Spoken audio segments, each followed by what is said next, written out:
প্রিয় দর্শক, মালয়েশিয়ার কর্মীরা কবে যেতে পারবে যা জানালো প্রবাসী কল্যাণ প্রতিমন্ত্রী। মালয়েশিয়ার শ্রম বাজার কবে খুলবে তা আগামী মাসে জানা যাবে বলে জানিয়েছে প্রবাসী কল্যাণ বৈদেশিক কর্মসংস্থান প্রতিমন্ত্রী শফিকুর রহমান চৌধুরী। বৃহস্পতিবার 25শে জুলাই প্রবাসী কল্যাণ প্রতিমন্ত্রীর অফিসে কক্ষে ঢাকায় নিযুক্ত মালয়েশিয়ার রাষ্ট্রদূতের সঙ্গে সৌজন্য সাক্ষাৎকার শেষে সাংবাদিকদের এসব কথা বলেন প্রতিমন্ত্রী।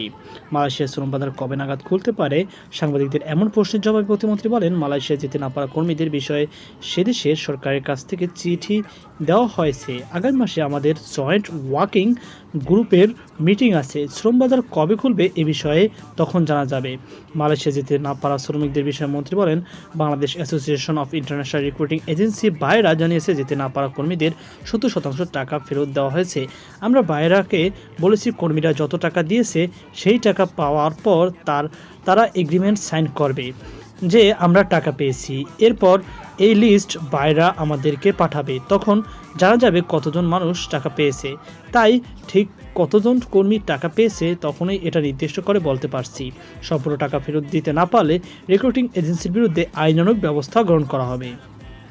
সংযুক্ত আরব আমিরাত ইস্যুতে বাংলাদেশ শাস্তির বিষয়ে প্রতিমন্ত্রী বলেন, প্রবাসীরা যে দেশে বসবাস করবে সে দেশের আইন সম্পর্কে তাদের সচেতন থাকা উচিত।